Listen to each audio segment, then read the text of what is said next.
24장 1절에서 25절입니다.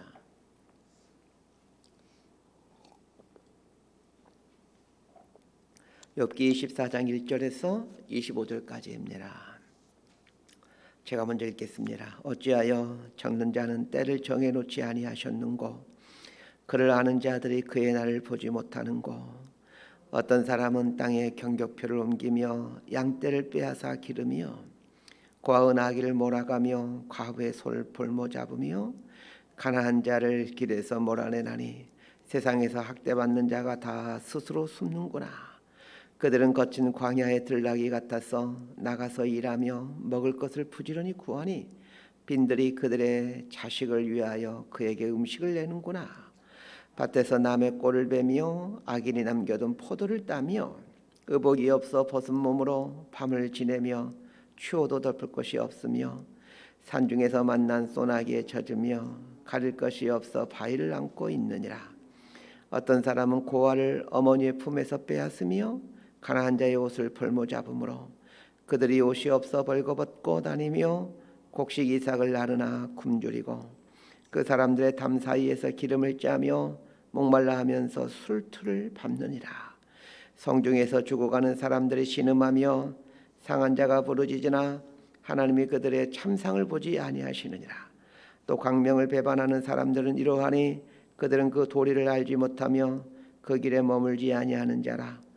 사람을 죽이는 자는 밟을 때 일어나서 학대받는 자나 가난한 자를 죽이고 밤에는 도둑같이 되며 간음하는 자의 눈은 저물기를 바라며 아무 눈도 나를 보지 못하리라 하고 얼굴을 가리며 어둠을 틈타 집을 뚫는 자는 낮에는 잠그고 있으므로 광명을 알지 못하나니 그들은 아침을 죽음의 그늘같이 여기니 죽음의 그늘의 두려움을 알미니라.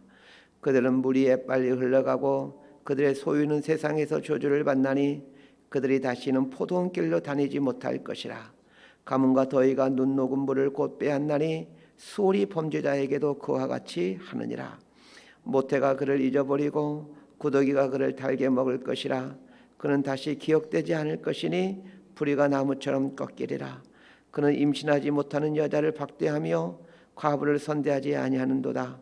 그러나 하나님이 그의 능력으로 강포한 자들 끌어내시나니 일어나는 자는 있어도 살아남을 확신은 없으리라. 하나님은 그에게 평안을 주시며 지탱해 주시나 그들의 길을 살피시도다. 그들은 잠깐 동안 높아졌다가 천대를 받을 것이며 잘려 모아진 곡식 이삭처럼 되리라. 25절 함께 읽습니다. 가령 그렇지 않을지라도 능히 내 말을 거짓되다고 지적하거나 내 말을 헛되게 만들 자 누구랴.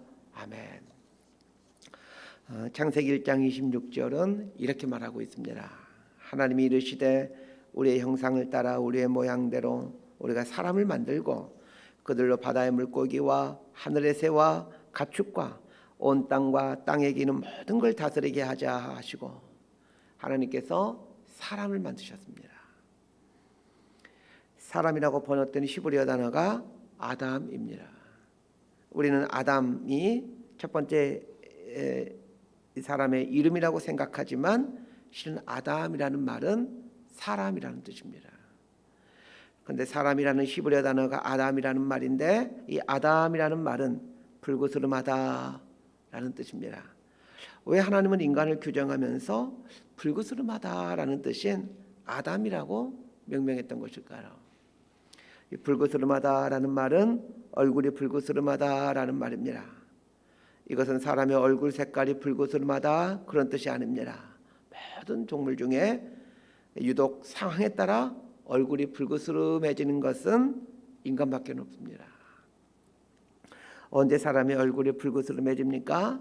부끄러움을 하다, 부끄러운 일을 하다가 들킬 때나 혹은 화가 날 때 혹은 좋아하는 사람을 만날 때 등등 상황에 따라 사람의 얼굴은 불구스름해집니다. 사람이라면 부끄럽거나 혹은 죄송스럽고 혹은 화가 날 때 얼굴이 불구스름해지지만 다른 동물들은 그렇지 않습니다. 하나님께서 사람을 만드시고 다른 동물과 구별되는 중요한 특징으로 얼굴이 붉어지게 해주셨습니다.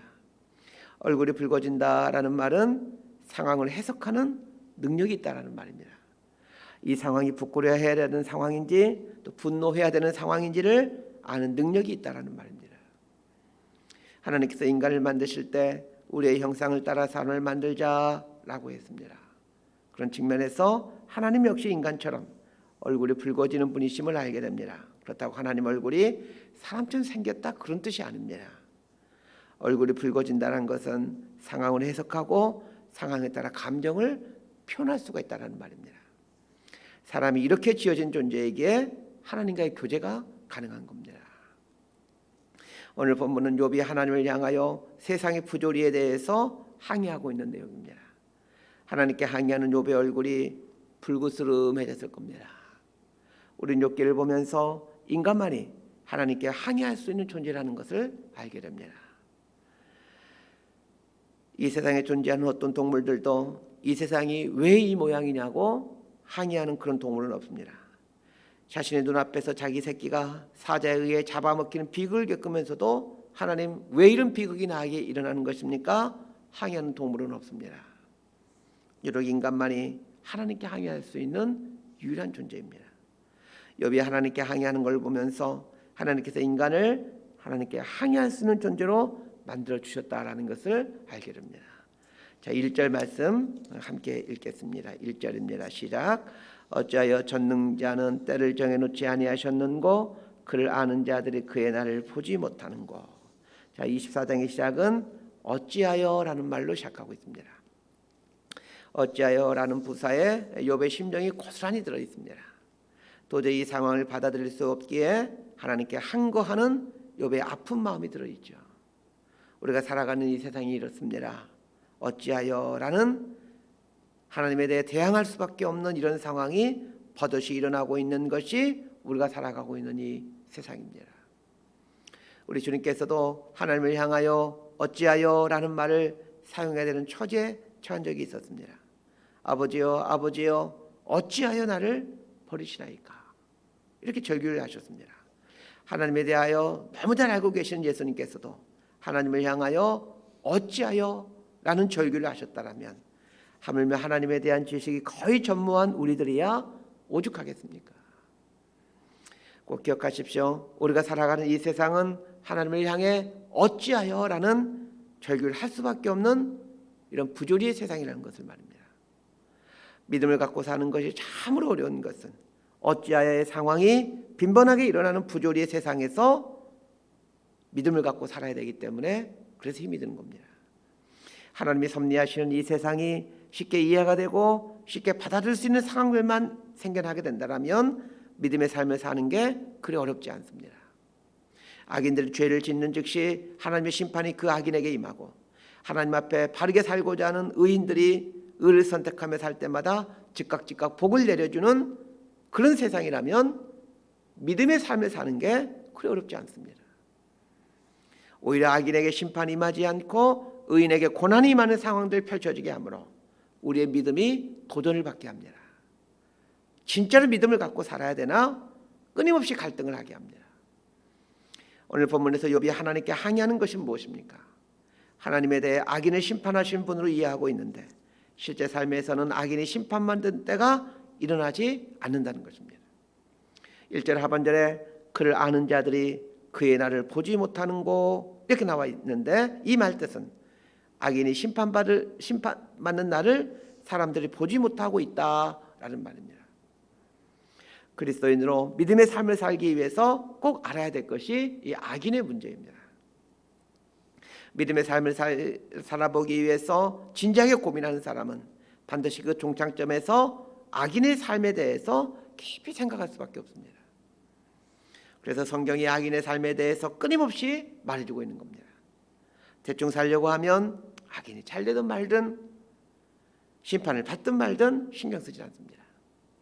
그러나 진짜로 신앙생활을 해보려고 고민하는 사람은 악인의 심판에 대한 문제에 봉착하게 됩니다.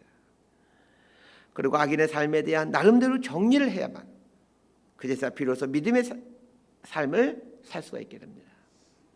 이 부분이 정리가 되지 않으면 우리는 그리스도인이라는 이름을 가진 채 죄와 타협하며 살아가는 세상에 속한 그리스도인으로 살 수밖에 없을 겁니다.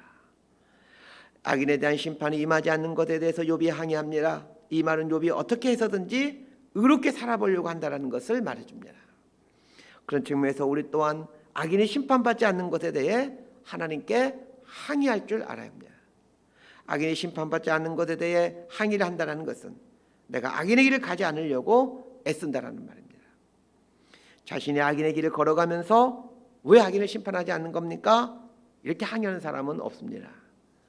욥이 하나님을 향하여 어찌하여 이 표현을 쓰며 절규에 가까운 항의를 하는 것은 이 악인에 대한 심판이 있지 않는 것이 도저히 이해가 되지 않기 때문입니다. 악인을 심판하지 않게 되면 어떤 문제가 생깁니까? 첫 번째는 이 세상에 악이 더 횡행해지게 됩니다. 이 세상에 죄가 소멸되어 가고 의가 이루어지는 것이 하나님의 기뻐하는 뜻이 아닙니까? 그렇다면 악인에 대한 심판을 즉각적으로 하셔서 악이 사라지게 해야 되는 것이 맞는 게 아니겠습니까? 두 번째는 악인을 심판하지 않게 되면 의롭게 살려고 하는 사람들이 절망하여 결국은 죄의 길로 접어들게 된다는 것입니다. 악에 대해서 하나님이 심판하지 않구나. 내가 이렇게 바르게 살아보려고 애쓴들 무슨 소용이 있나 생각하면서 의인조차도 의로움의 길에서 탈선하게 된다는 겁니다. 이런 가능성이 농후함에도 불구하고 왜 하나님은 악인을 심판하지 않느냐는 것입니다. 이게 욥의 탄식이고 절규입니다. 세상 속에 파묻혀서 대충 살고자 하는 사람은 절대로 이런 절규가 나오질 않습니다. 욥은 하나님께 이 땅에서 벌어지고 있는 악인들의 행태를 고발합니다. 2절에 보면 땅에 경계표를 옮기며 양떼를 빼앗아 기르는 악인에 대해서 고발합니다.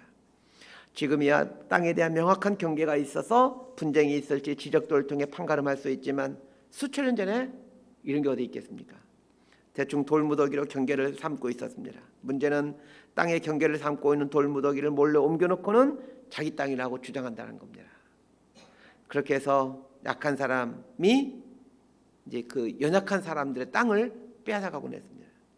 얼마나 나쁜 사람들입니까? 그런데 이런 사람들이 남의 땅을 빼앗아서 오히려 더 잘 살고 잘 먹고 있다는 겁니다. 양떼를 빼앗는 것, 이 말도 마찬가지입니다. 양이 생긴 게 다 비슷비슷합니다. 들에 있는 양을 가져다가 우리 양이라고 주장한다면 이걸 뭐 어떻게 증명할 방법이 없습니다. 내 양이라고 증명할 방법이 어떻게 있겠습니까? 내 양이라는 걸 증명해야 되는데 어떻게 증명할 수 있겠습니까? 뭐 양에게 물어볼 수 없고 너 누구 양이니 물어볼 수 없고 이거 참 난감한 상황입니다. 이런 걸 알기 때문에 악한 사람들은 남의 집의 양들을 빼앗아 자기 집으로 옮겨놓는 겁니다. 3절에 보면 고아의 나귀를 몰아가며 라는 말이 나오는데 이런 일을 하는 사람은 더 나쁜 사람입니다. 부모가 일찍 죽으면서 어린 자식에게 나귀 한 마리를 재산으로 물려줬는데 그 고아가 어리다고 그 나귀를 빼앗아가는 악인들이 있다는 겁니다. 생각만 해도 분노가 일어나게 하는 사람 아닙니까? 그런데 이런 사람들이 하나님의 심판은커녕 잘 먹고 잘 살다는 겁니다. 이것에 대해서 욥이 12절 하반절에서 하나님이 그들의 참상을 보지 아니하시느니라 라고 말하고 있습니다. 자, 13절부터 17절까지 말씀 함께 읽습니다. 시작. 또 광명을 배반하는 사람들은 이러하니 그들은 그 도리를 알지 못하며 그 길에 머물지 아니하는 자라.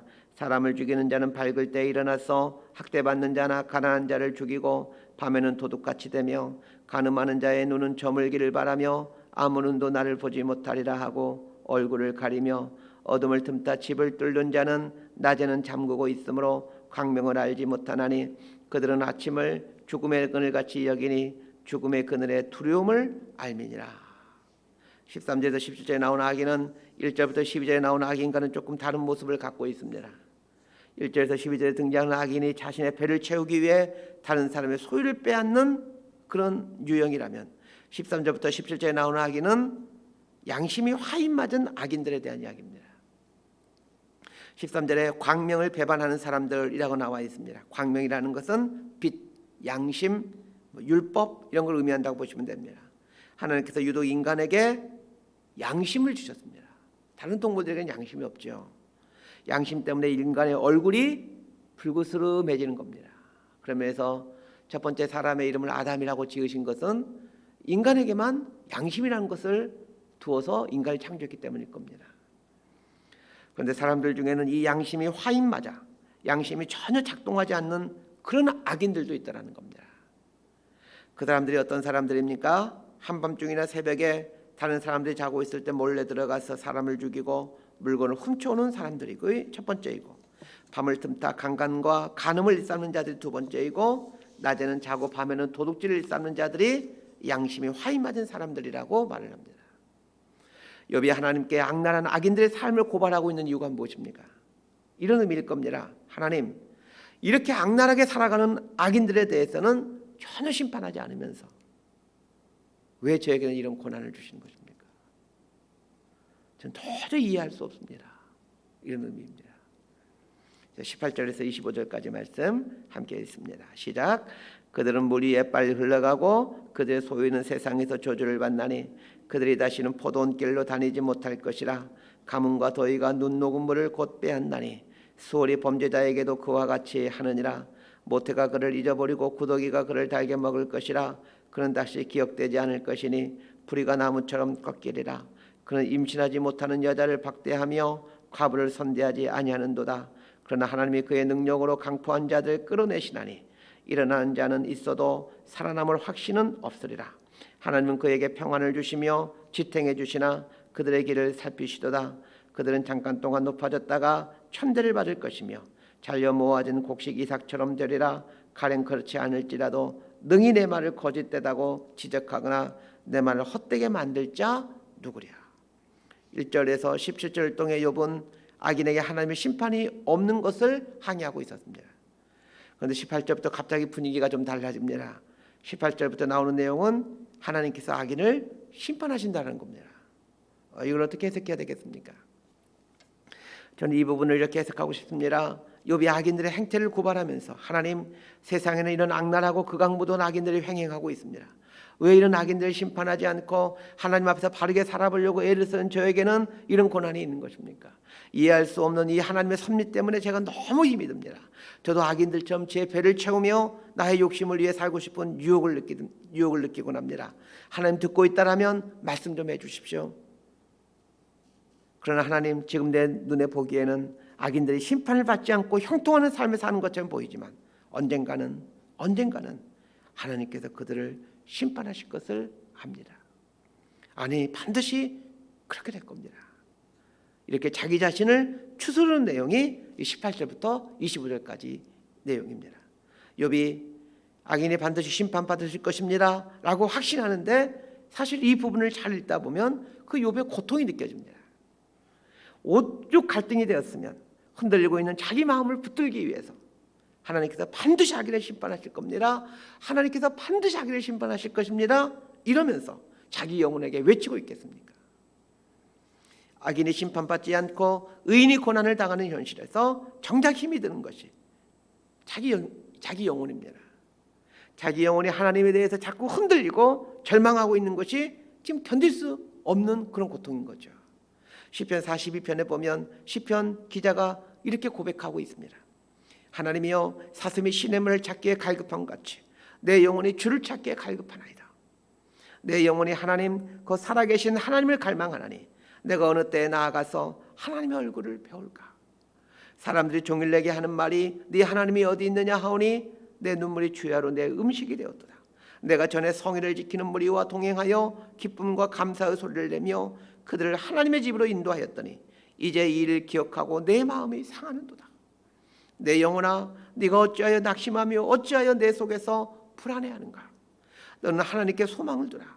그가 나타나 도우심으로 말미암아 내가 여전히 찬송하리로다.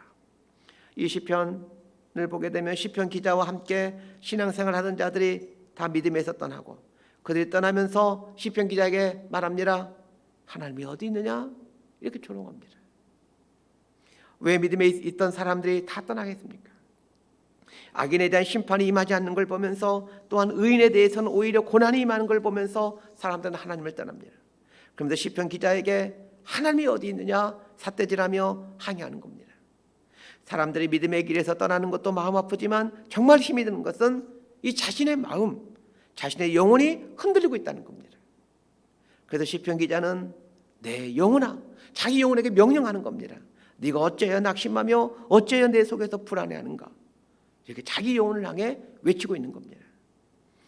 마치 한겨울에 산속에서 길을 잃어 며칠 매달 헤매다가 잠이 쏟아지려고 할 때 옆에 있는 동료가 소리를 지르며 외칩니다. 잠들면 안 돼, 잠들면 죽게 돼, 이렇게 소리를 지르는 것처럼 시편 기자는 자기 영혼에 대해 그렇게 소리치는 겁니다. 그런데 오늘 보면 18절 이하가 이 욥이 자기 영혼을 향하여 외치는 이런 절규입니다. 하나님이 반드시 악인을 심판하셔. 하나님이 반드시 악인을 심판하셔. 흔들리고 있는 자기의 영혼에게 하나님은 반드시 악인을 심판하신다고 확신시켜가고 있는 겁니다. 이것은 악인의 길로 가고 싶은 유혹에서 벗어나겠다라는 신앙인의 절규입니다. 말씀 정리합니다. 우리가 살아가는 이 세상은 하나님을 향해 어찌하여 울부짖고 항의할 수밖에 없는 일들이 끊이지 않고 일어나는 부조리의 세상입니다. 이런 부조리의 세상 속에서 믿음을 갖고 산다는 것이 얼마나 처절한 고통인지 모릅니다. 그러나 꼭 기억하시길 바랍니다. 부조리의 세상에서 믿음의 삶을 살기 위해 하나님을 향한 한고와 몸부림들이 결국은 우리 영혼을 하나님의 기품 속으로 인도해 가신다는 것을 말합니다. 왜 하나님께서 이 악한 부조리의 세상을 방관하시는 것처럼 내버려 두시겠습니까? 그건 우리를 사랑하시기 때문입니다. 사람은 도저히 알 수 없는 하나님의 사랑이 인간의 극악무도함 앞에서도 심판이 더디어지는 이유가 될 겁니다. 하나님이 세상을 이처럼 사랑하사 독생자를 주셨더니 하나님이 세상을 이처럼 사랑하십니다. 하나님이 말씀하신 이처럼이 얼마만큼인지 도저히 어리석은 우리들은 헤아릴 수 없기에 우리는 하나님을 향해 이 약한 사람들을 왜 심판하지 않느냐고 소리치곤 합니다. 그러나 그 어리석음까지도 하나님은 간섭하셔서 결국에는 우리를 하나님의 사랑을 더 깊이 알아가는 기회로 만들어 가신다는 겁니다. 이 하나님을 신뢰하며 믿음의 삶을 살아가는 저와 여러분의 삶이 될 수 있게 되기를 진심으로 소망하고 축복합니다. 기도하겠습니다. 하나님 아버지께서 하시는 일이 참으로 신묘하고 헤아리기가 어렵습니다. 우리의 좁은 식견으로는 하나님의 깊은 섭리를 알 수 없기에 불평해 보이지만 그러나 여전히 이 세상은 하나님의 크고도 깊은 섭리 안에서 운행되어 가고 있음을 믿습니다. 어찌하여의 상황 속에서 살아가는 인생들이지만 그래서 하나님을 향해 불평의 절규를 해보며 살 수밖에 없지만 하나님께서 이 세상을 얼마나 사랑하시는지 심지어는 악인들까지도 구원하시기 위해 인내하고 또 인내하고 계심을 알아 하나님의 크신 사랑 안에 삶의 존재를 두고 살아가는 믿음의 사람들이 되게 하여 주옵소서. 예수님의 이름으로 기도드리옵나이다.